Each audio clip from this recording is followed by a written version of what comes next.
Have you ever got deja vu? That feeling of familiarity that you've done or seen something before in another place or time? Me either. Let's talk about art.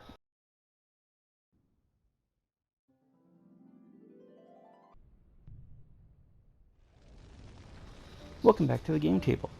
I'm Fauntus, and this is the second preview for my upcoming series, What's in a Name? The Language of Dark Souls. So in what relation is a linguistic study of names to art? Is it an in-depth analysis of the painted world and the relationship between the artist and the culture, languages, and literature of the inhabitants? While this is an important question, one that would be challenging and potentially rewarding in answering, that requires work, and I want to talk about a post on Reddit.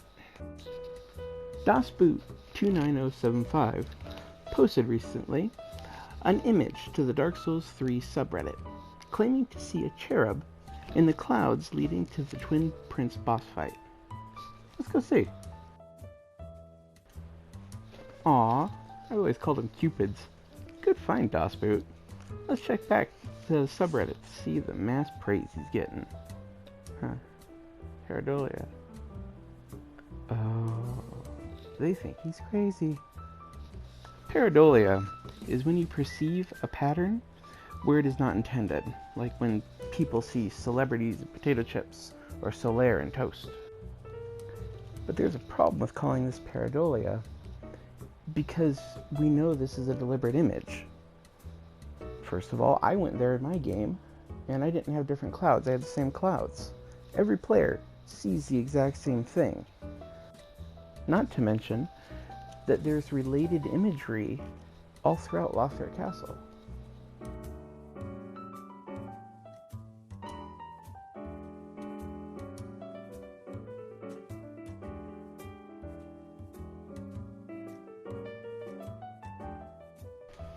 As we've established that the image is purposely incorporated into the design, what themes does it symbolize? Well, let's examine the data. The morals depict the cherubs crowning a figure shrouded in robes similar to the prince's own prayer set. That, being comprised of black cloth and gold thread, invoked the imagery of the Witch of Izalith and her daughters, notably Quailana, who viewed the disfigurement and pain of her family as a punishment that had long run its course. These same sentiments are echoed by Prince Lothric, who not only rejects the Curse of Lords, but denies it to anyone else.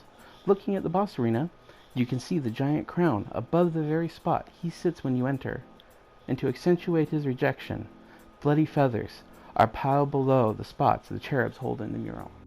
Now, I'm not implying that the cherubs are the actual source of the feathers, only that their placement emphasizes that Prince Lothric rejects fire and accepts, even welcomes, the dark.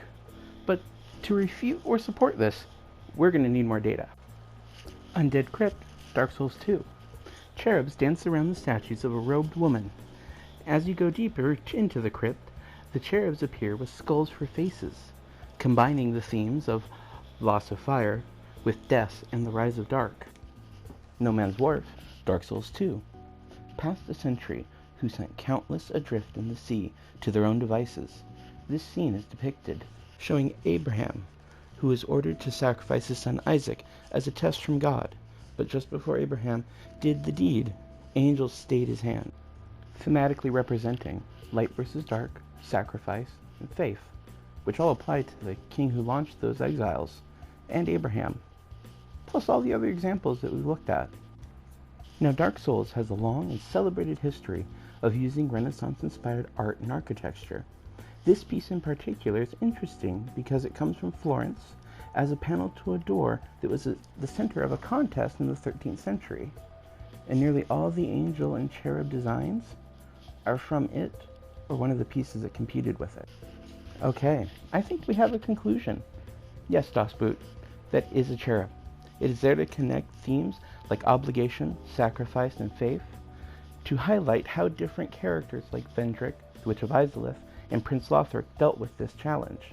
It was designed, like much of Dark Souls, through Renaissance influence and showcases FromSoft's skill with symbolism. Being incorporated into a cloud shows that Dark Souls utilizes steganography, in its design philosophy. Steganography is using something with a clear purpose, like background design or texturing, but including a second meaning, not obvious. In this case, to reinforce themes, to keep consistent symbolism, and establish atmosphere. As a matter of fact, the atmosphere ones are some of the best. Let's take a look. Oh my god, please excuse me for one moment. Fine. You want to know? What's happening is that the books are catching fire, but the fire mechanic is turned off inside the painted world. I don't know why. This could be because the Corvian Knights stuff have all this text about them protecting from fire, and these big piles of books inside the building were a way at one point during development to lure them and Wilhelm out. I don't know why they dropped it. Maybe it didn't work. Maybe that there was fear that showing a character burning books in a church to draw what is essentially medieval police into a trap would be distasteful, or it just never worked as a gameplay component. Stuff like this happens in development all the time. They're called artifacts. Happy? Can we continue the video?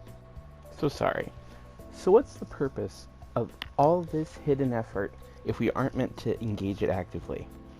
Setting aside subconscious reinforcement entirely, the truth of the matter is, From Software isn't doing anything new here. Using photographs to make textures as old as drop cloths, even using hidden messages relating to your project. And its theme is the industry norm. But the themes in the soul games, like myth, belief, life and death, faith and sacrifice, aren't. From Software does this by keeping the game focused, and all of this does just that, but it fulfills another purpose. One of the things that lets them tackle such heavy topics is that all these elements are presented without bias. The player gets to make up their own mind.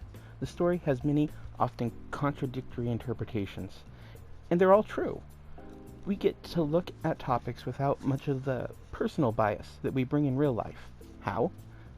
They use a lingua franca, a common language, to craft all their proper nouns, divorcing them from their native culture and the baggage that often comes with it. It's a good thing, too. The only thing this day and age for a video game to do that would be worse would be to make a game in which you find a village of anthropomorphized crows, burn down their church, and kill their police, all to save a white girl who wants to paint. BAM! Working the whole time. Drop it. A big thank you to DOS Boot on Reddit. He had no help in making this video, and I did it entirely without his permission. I hope you enjoy the video. Join me next time when I will actually be delving into this language thing. This has been Fauntus, and before I go, if you're still on the fence about this whole steganography thing, I have one more bit that will hopefully sway you over. It's up there, near Anne Orlando. To the right, facing the chapel. Yep. Here, Batman with an erection. Symbolism? I couldn't say, but I think the theme is obvious.